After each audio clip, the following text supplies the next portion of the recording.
In a tall glass office building in Middletown, Connecticut, standing 40 floors high, Cheryl Miller stood by a large window on the top floor. It was December 25th, at 4 p.m. She quietly watched as the falling snow covered the busy Wallingford, turning it into a peaceful, silver-white world. Her desk was piled with reports about investment performance for the last part of the year. Her office walls were covered with awards. At 37 years old, Cheryl was one of the best senior analysts at the investment bank. "Will everything go well tomorrow?" she muttered with a sigh, her usual confidence fading for a moment. It had been 16 years since her father passed away. Since then, Cheryl had thrown herself into her work to survive. Her $180,000 salary and carefully saved money showed how hard she had worked. A notification popped up on her phone. It was an Instagram post from her brother, Timothy. He was showing off a brand new Rolex with the caption, "Life is great." Cheryl frowned. Another new watch? Her brother was spending their father's inheritance as if it would never run out. His wife, Madison, was the same, posting pictures of expensive bags and accessories almost every day. Their mother, Betty, and stepfather, John, also lived a life of luxury in an upscale home in Kentucky. The night before, Cheryl had gotten a call from her mother, another request for money. "Cheryl, listen." Her mother's voice had a sharp tone. "Timothy wants to buy a new car. He needs money for the down payment." "All right, I'll send it," Cheryl said, already used to these demands. She had been paying for her parents' extravagant lifestyle and helping her brother financially for years. From her desk drawer, she pulled out a photo. It was from the last Christmas she spent with her father. The picture had been taken in the hospital. Even though he looked weak, he had a warm smile. "Dad, I'm trying my best," Cheryl whispered to the photo before shifting her eyes to a reservation confirmation beside it. She had booked 36 suites at Skytop Gazebo, a luxury resort in the Aspen Gondola, for the Christmas holiday. Each suite cost $1,000 per night, adding up to nearly $15,000. It was a big expense, even for her. But for Cheryl, this trip wasn't just a holiday. It was her last chance to fix things with her family. She was covering all the costs and making time for them, hoping something would change. Her office phone rang. It was Skytop Gazebo calling to confirm final details for the stay starting tomorrow. Cheryl sat up straight, shifting into her usual professional tone. "Yes, this is Cheryl. About tomorrow's plans." As she spoke, she glanced out the window again. The winter afternoon felt heavy with both excitement and worry. In the middle of her room, a Louis Vuitton suitcase lay half-packed. On the bed, a dark green cashmere sweater was neatly folded, the one she planned to wear the next day. It wasn't a $35,000 designer piece, but it was high quality and simple, just like her taste in life. "Is this the right choice?" she murmured, holding the sweater against her chest as she looked in the mirror. Her sister-in-law Madison always wore the latest luxury brands. Her mother had also developed a liking for flashy outfits, matching her stepfather John's extravagant lifestyle. Just then, her phone rang again. It was Mark. "Is everything going as planned?" His voice was warm, but had a hint of concern. "Mostly," Cheryl replied, sounding a little tired. "I've given special instructions to the staff at Skytop Gazebo. If anything happens, they'll let me know right away." Mark was a well-known hotel owner in the U.S., and Skytop Gazebo was one of his luxury resorts. They had met 3 years ago at an investors' conference and had slowly built a strong connection. "Thank you, but everything will be fine," Cheryl said as she walked back to the window. "This time, things will be different. This trip will change something."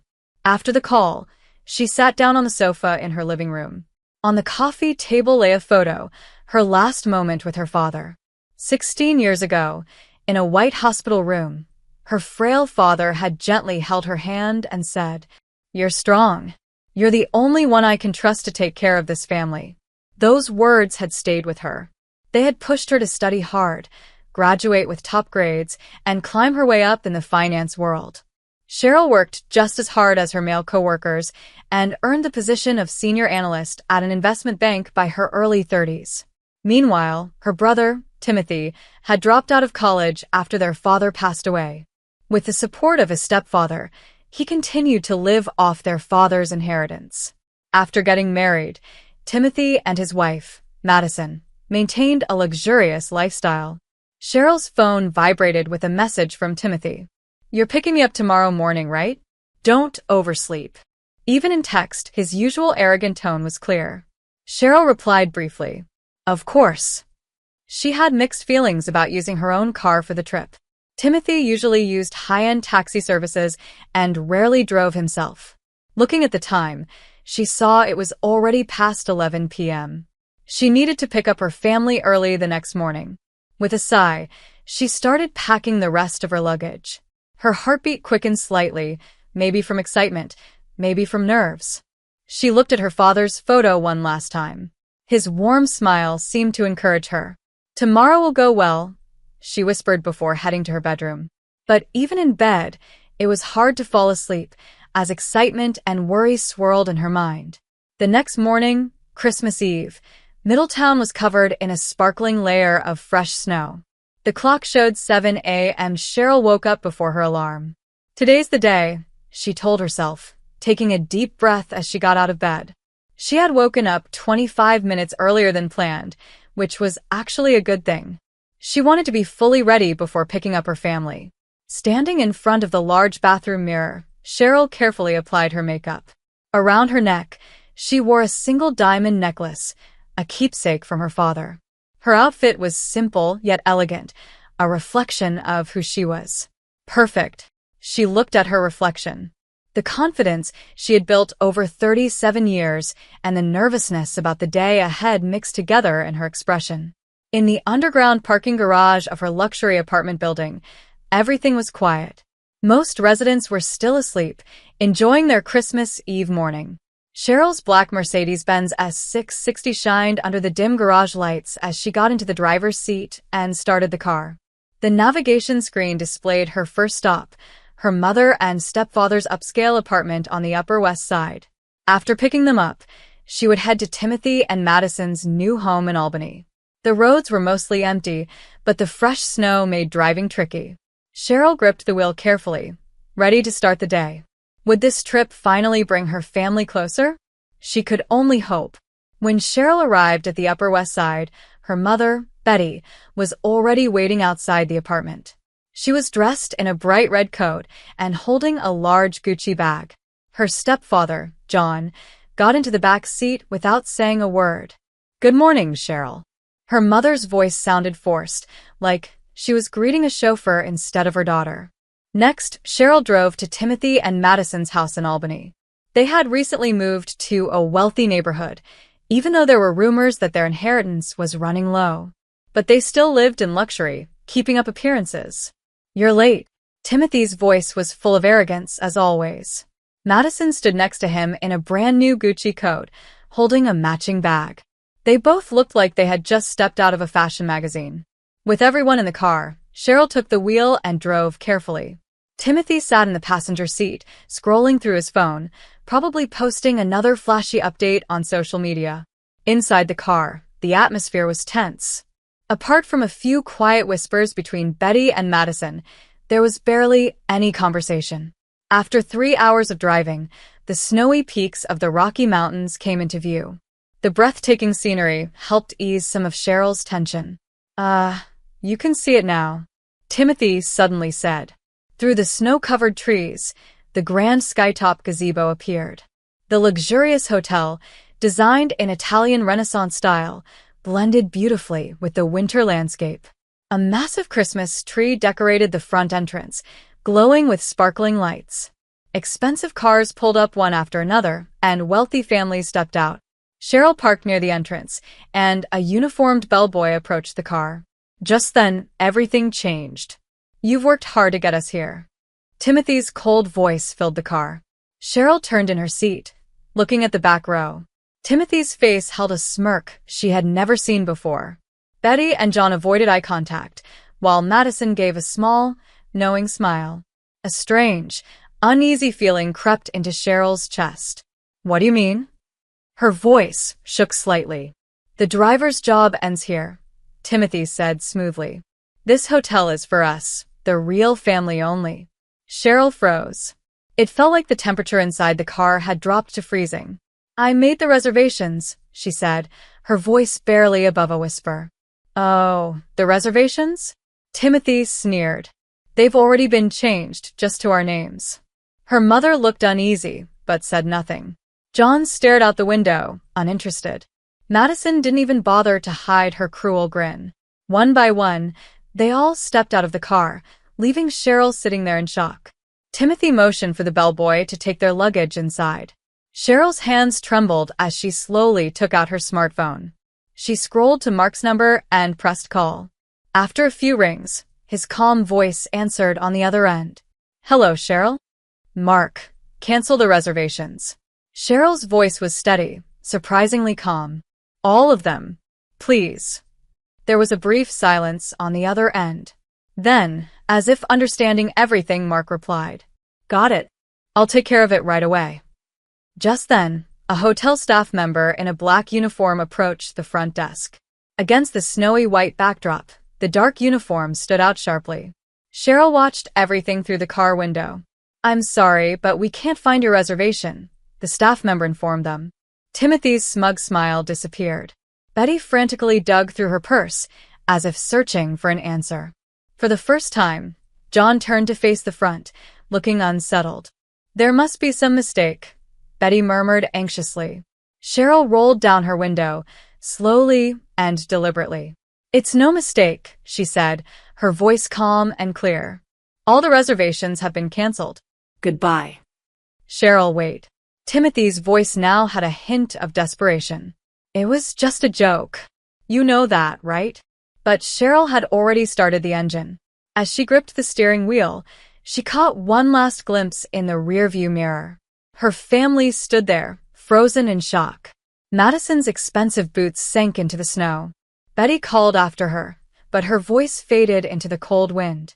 Without hesitation, Cheryl pulled away from the hotel, the snow-covered road stretching ahead of her. A single tear slipped down her cheek, not from sadness, but from relief. Her phone began ringing. "Timothy." She ignored it. Then another call. "Betty." She ignored that too. Messages flooded in. "Why would you do this? It's Christmas Eve. You embarrassed us. Will you refund the hotel costs?" At the last message, Cheryl let out a small laugh. In the end, their concerns were always about money. Never about love, never about family. Just calculations. Just appearances. Cheryl kept driving, leaving it all behind. Instead of heading home, she took a different road, toward Mark's penthouse. A sense of peace and clarity settled over her. She glanced in the rearview mirror again, and for the first time, she liked what she saw. The streetlights cast a soft glow on the falling snow, making the night feel quiet, almost magical. The empty back seat was surprisingly comforting. 3 hours later, Cheryl's Mercedes pulled into the underground parking garage of Mark's penthouse. As she stepped into the elevator, a warm feeling spread through her chest. She knew she was going to the right place. When she opened the penthouse door, she was greeted by warmth, the soft glow of the fireplace, the cozy light filling the room. And Mark. "Cheryl, are you okay?" His voice was full of genuine concern.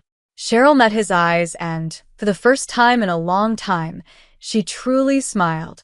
"Actually, I've never felt better." "I feel relieved," Cheryl said softly. Mark listened quietly as he poured 2 glasses of wine. Cheryl told him everything: Timothy's cruel smile, Betty's guilty silence, and the decision she had made. "You did the right thing," Mark assured her as he sat on the sofa near the fireplace. Cheryl stared at the wine glass in her hand. "But I ruined their Christmas," she muttered. "That's not true." Mark's voice was gentle but firm. "They ruined their own Christmas. You just chose to protect yourself." Tears filled Cheryl's eyes, not from sadness, but from relief. For years, she had carried a heavy burden. And now, finally, she was free. Her phone vibrated again. This time it was a message from John. "Because of your selfishness, you've embarrassed the entire family. Don't ever show your face again." Cheryl didn't even hesitate. She turned off her phone completely. Mark placed a reassuring hand on her shoulder, a warmth she had never felt from her own family. Cheryl gazed into the fireplace, her voice steady. Starting tomorrow, a new life begins. I won't let anyone control me anymore. Mark nodded silently. For Cheryl, this was the most meaningful Christmas Eve she had ever experienced. She hadn't lost her family. She had found herself. The diamond necklace from her father shimmered softly in the firelight, as if blessing her choice. The next morning, Christmas Day, Middletown was covered in a soft, white layer of snow. From Mark's penthouse, the view looked like a picture-perfect postcard, snow gently falling between the towering buildings, covering up yesterday's events like a fresh start. "Good morning, honey," Mark greeted her, already making coffee. The rich aroma of espresso filled the warm space. "I got a call from Skytop Gazebo this morning," Mark said quietly. "Your family made quite a scene." Cheryl stood by the window, a warm mug in her hands. "I figured as much," she replied calmly. "Timothy must have caused a commotion." She turned on her phone, and within seconds, countless notifications flooded the screen. 50-plus missed calls. Nearly 150 messages. Most were from Betty and Timothy, with a few from John. "Cheryl, do you think this is acceptable? You humiliated us in the hotel lobby. I'll never forgive you. How dare you treat us this way?" And then one last message from her mother. "We need to talk about money. Call me immediately." Cheryl let out a deep sigh and set her phone down. She didn't feel guilty. She didn't feel regret. Instead, she felt free. Mark wrapped his arms around her from behind, his warmth comforting and real. For the first time in a long time, Cheryl wasn't alone. And that, she realized, was the best Christmas gift of all. "I've made up my mind," Cheryl said, ready to face whatever came next. She felt strong and free, no longer weighed down by the past. Turning to Mark, she met his eyes with unshakable determination. "I'm cutting all ties with them," she said firmly. Mark nodded, his expression full of understanding and support. "Are you sure?" he asked gently. "After all, they are your family." "No, they're not," Cheryl answered without hesitation. "A real family loves and supports each other. They were just strangers who cared only about money." They moved to the breakfast table, where Mark had prepared croissants and scrambled eggs, a simple but heartfelt meal. Cheryl took a bite and smiled. This was happiness. This was what she had been searching for. Mark set down his coffee and looked at her seriously. "I have an idea, Cheryl." She raised an eyebrow. "What is it?" "Why don't we live together?" For a moment, Cheryl was speechless. Outside the window, snowflakes fell silently from the sky. "Let's start a new life together," Mark said. Tears filled Cheryl's eyes, not from sadness, but from pure joy. The burdens she had carried for so long were finally gone. And, in their place, she had found something real. "Yes," she whispered, smiling. "That sounds wonderful." Just then, her phone rang again. The screen flashed Mom. Cheryl didn't hesitate. She picked up the phone, blocked the number, then did the same for Timothy and John. She exhaled deeply, feeling lighter than ever. "I've taken a new step," she said, her voice clear and steady. Mark smiled warmly. "I'm proud of you." A few weeks later, mid-January, Middletown was hit by a severe cold wave. From her office window, Cheryl watched the city shiver under the icy wind. Then, her intercom buzzed. "Ms. Miller, there's a visitor for you in the lobby," her secretary said. "A Mrs. Betty White." Cheryl's hands froze over her keyboard. Betty White. It was the first time she had heard her mother's name since Christmas Eve. She took a steady breath. "Understood. I'll be right there." In the lobby, Cheryl's high heels echoed on the marble floor as she walked forward. Her mother sat on a visitor's sofa, but she looked different. Gone was the flashy designer clothing.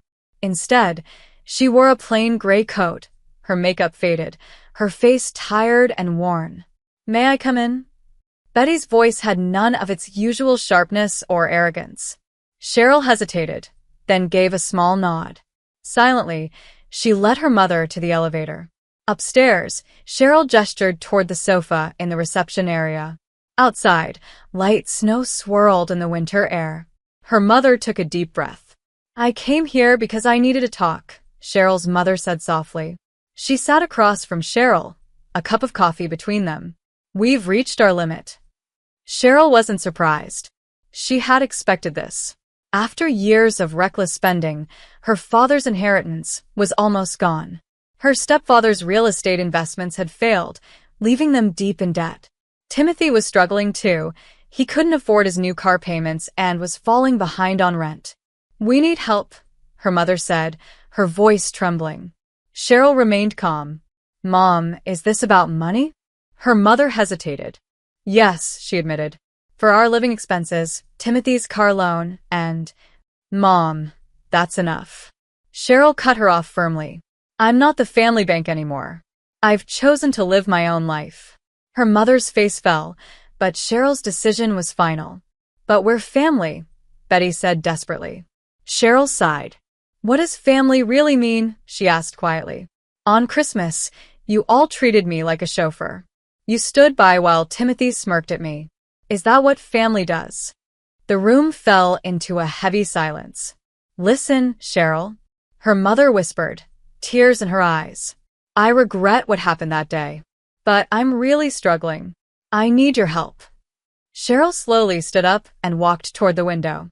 In the distance, she could see the building her father once managed. She kept her back turned as she spoke. "Mom, go home." Her voice was steady. "And don't come back. My life is mine now." A long silence filled the room. Her mother seemed like she wanted to say something, but in the end, she simply stood up and left. The sound of the door closing echoed in the room. Cheryl let out a deep sigh. She returned to her desk and touched the necklace her father had given her. Strangely, the weight in her chest felt a little lighter. Months passed, and spring arrived in Middletown. From Mark's penthouse, the city looked completely different. The park below was full of cherry blossoms, their soft pink petals dancing in the breeze. Cheryl held a cup of morning coffee, staring at the beautiful scene. Mark's voice broke the silence.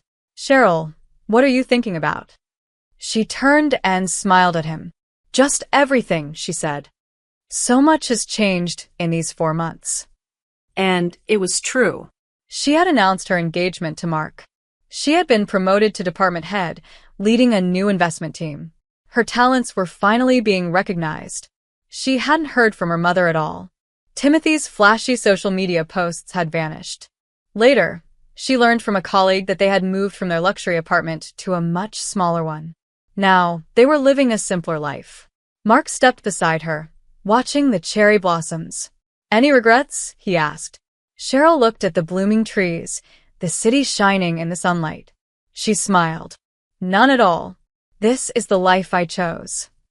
Cheryl smiled as she touched the necklace her father had given her.